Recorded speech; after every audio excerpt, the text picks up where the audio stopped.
black people, the term black people consists out of three things: Africans, men and women; colored people, men and women; Indian people, men and women; and then white women, and then people with disabilities, white men.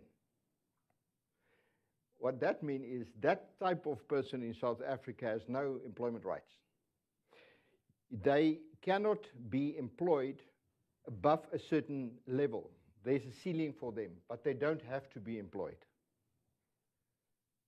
So they are put at a serious disadvantage. If that white man, male, is living wherever, is forced to leave wherever he's working, and he starts a business, he'll run into the second phase of the problem. If his business grows, he will have to black empower that business.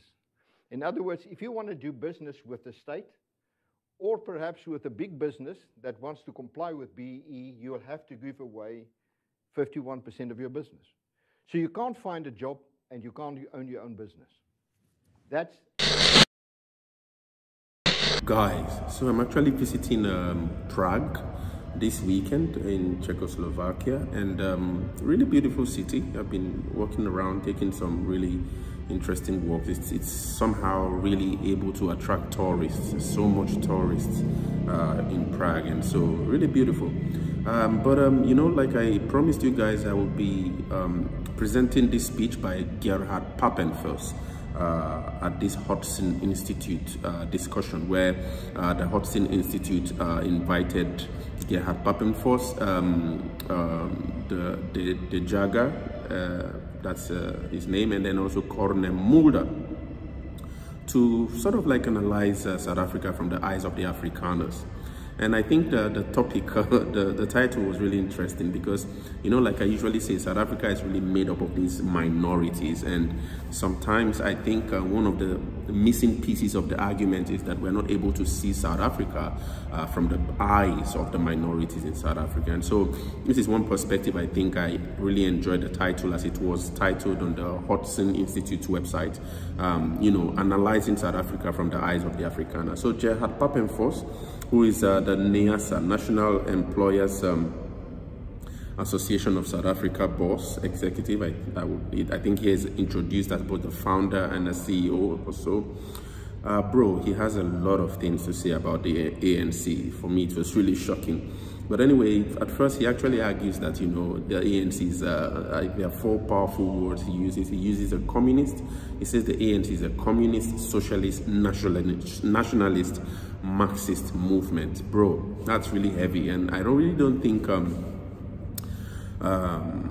anyway, like I usually say, most of us in West Africa really have not really understood South Africa as much. But the ANC, coming from this perspective, communist, socialist, nationalist, totally left, was a little bit, I've actually heard Julius Malema and many other speakers speak about that, but to hear that from this NEASA boss, I think it was new for me.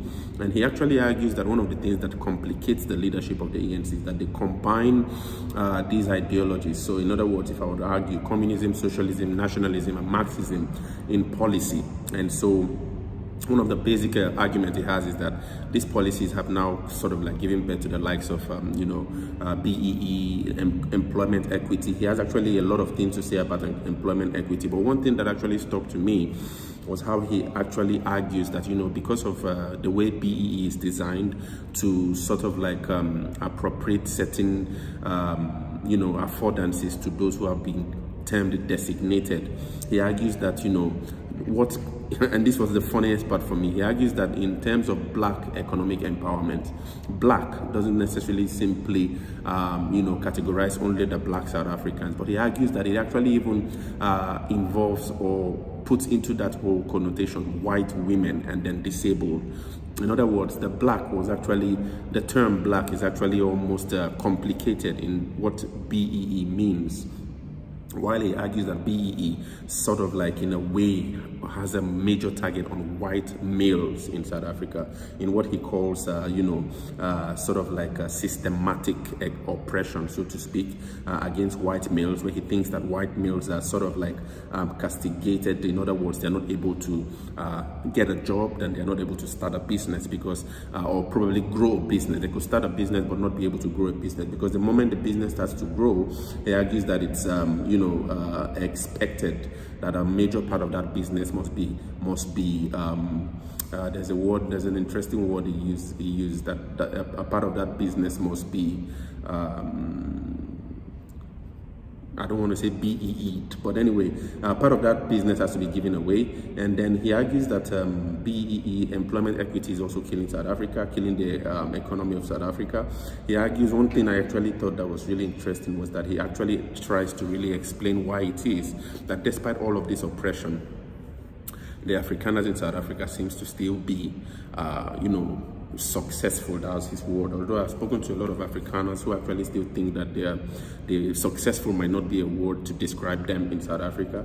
But Gerhard Papenfrost, he argues that many Afrikaners are still successful because of the fact that, he argues that it's a principle that when people are giving things for free, it might not be the best way to kind of like generate wealth, in other words. So whenever a part of a business is given for free to someone else, they might not be able to understand the pain it took to grow that business. And at the end of the day, somehow he argues that he's not seeing the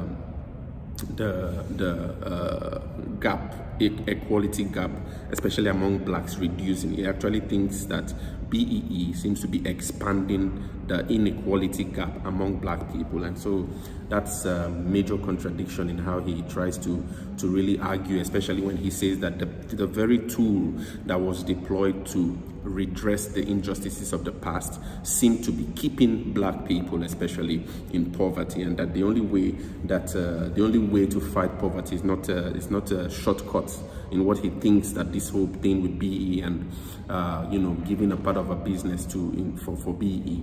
He thinks it's a shortcut. He argues that the only way is to open the fora and build wealth where everyone, because according to him, he argues that 70% of South Africans depend on government grants, and that's probably, according to him, a disaster for the economy. The economy is tanking and everybody is suffering: whites, blacks, Indians, and coloreds. So this whole thing against this whole complaints against BEE and this kind of policies have been going on for a long time, and I really don't think that the ANC is interested to back down from this BEE trajectory. But this debate that they actually had to go to the US to actually have this, because I think now the world is listening. The Hudson Institute is a really prestigious institute of academic and intellectual thought, and to have these Afrikaners try to really help the world understand what's going on in South Africa here at the Hudson Institute, I think it's a big move to understand. But also I think that it's a really interesting thing to understand how it is that these policies have been born. They've not just been born because of a person woke up and just designed BEE and all that, but Gerhard Papenfrost argues that it stems from the philosophy of the ANC, like the ideology of the ANC, in what he calls a party that is, let me get those words again because they were really strong. He says it's a communist, socialist, nationalist, Marxist movement, you see. And so that's a really interesting. But let's quickly listen to Gerhard Papenfrost here, break down the complications he sees in an ANC that still pursues this trajectory going forward, which are sort of like giving birth now to, I think, left-wing policies, and how it's affecting. He argues that everyone in South Africa is suffering, and the way forward. I think that's really worth listening to the end. So let's listen to Gerhard Papenfrost quickly and share your thoughts in the comments. South Africa is now governed by a government of national unity, but the ANC, which is the strongest party, represent 40% of the population, but they act as if they have a majority. That's a communist, socialist, Marxist, nationalist movement. That's what it is. And they combine all of these things into their policy. They are busy driving South Africa towards a socialist state, and they mix that with black nationalism. So what is that caused? South Africa is an economy in decline, has an economy that's in decline. Now, we sit here, all of us heavily invested in South Africa. We want to make it work. But let's get to the point where we explain what is happening. Our growth rate is just above 0%. The population growth is faster than that. So we are a state in decline, and that needs to be turned around. That's what we're all busy with, working towards. But the fact is, South Africa the economy is in decline, and within this declining economy, the South African government is busy with a process of transformation. The first part of that is employment equity, where they want to change the color of the workforce. And then they interfere in business, and their program is Black Economic Empowerment, BEE. What is employment equity? I want to explain to you employment equity, the transformation, affirmative action process in 1 minute. Is this. In this scheme, there are two classes of people. The one is a designated group, and the other one is a non-designated group. Let me tell you who's the designated group. The designated group consists out of black people. And black people, the term black people consists out of three things: Africans, men and women. Colored people, men and women. Indian people, men and women. And then white women, and then people with disabilities. That covers the whole of the South African population. That's the designated group. This group is the advantaged group. It's their rights that needs to be protected in terms of employment and also in terms of promotion. Then you have the non-designated group. That's white men. What that means is that type of person in South Africa has no employment rights. They cannot be employed above a certain level. There's a ceiling for them, but they don't have to be employed. So they are put at a serious disadvantage. If that white male is living wherever, is forced to leave wherever he's working, and he starts a business, he'll run into the second phase of the problem. If his business grows, he will have to black empower that business. In other words, if you want to do business with the state, or perhaps with a big business that wants to comply with BEE, you will have to give away 51% of your business. So you can't find a job and you can't own your own business. That's a very simplified approach towards this whole scheme. There are variations, and it's a long debate. If I was to explain it to you in detail, you'll fall asleep. But this is more or less what it is. And this is destroying the South African economy, because what they want to do is they want to frame each and every deal around that, as long as a white man doesn't get advantage out of that deal. Now, you must remember, there was apartheid, and all of that was wrong, but the fact is, they inherit a very strong country with a very strong economy. And if you want to exclude a portion of your population, no country in the world can afford to exclude a portion of its population. Take them out of the economy. So what is happening here? This is a system of systematic persecution of a particular type of person. And who is suffering as a result of that? Everybody. They want this particular class of people to suffer. But who's really suffering? Everybody. And strangely enough, and sadly enough, black people, people that they wanted to uplift, are suffering the most as a result of that. The divide, inequality is increasing. South Africa has 63 million people.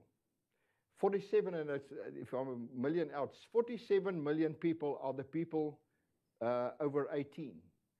29, almost 30 million of these people live on government assistance, government grants. Can you imagine? 70% of South Africans, 70%, needs monthly allowances from the state to survive. Because of this policy, and that is the reason of the decline in South Africa, is this policy, which they call black economic empowerment and employment equity. That is the reason for the economic decline of South Africa. That's the main reason. And as long as that exists, South Africa won't recover of this thing. So it's just had to go. It will have to go.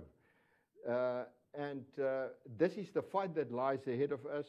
And I think the government is doubling down on this policy, but perhaps it is because they realize they don't have much time left. The economic realities of South Africa will force them to turn away from it. But for the next few years, we're sitting with this policy where South Africa can't grow. If you have a systematic system of discrimination towards a class of your own people, your economy will not grow. It's like a cancer in the soul of your economy. Thank you, Joshua. Yeah.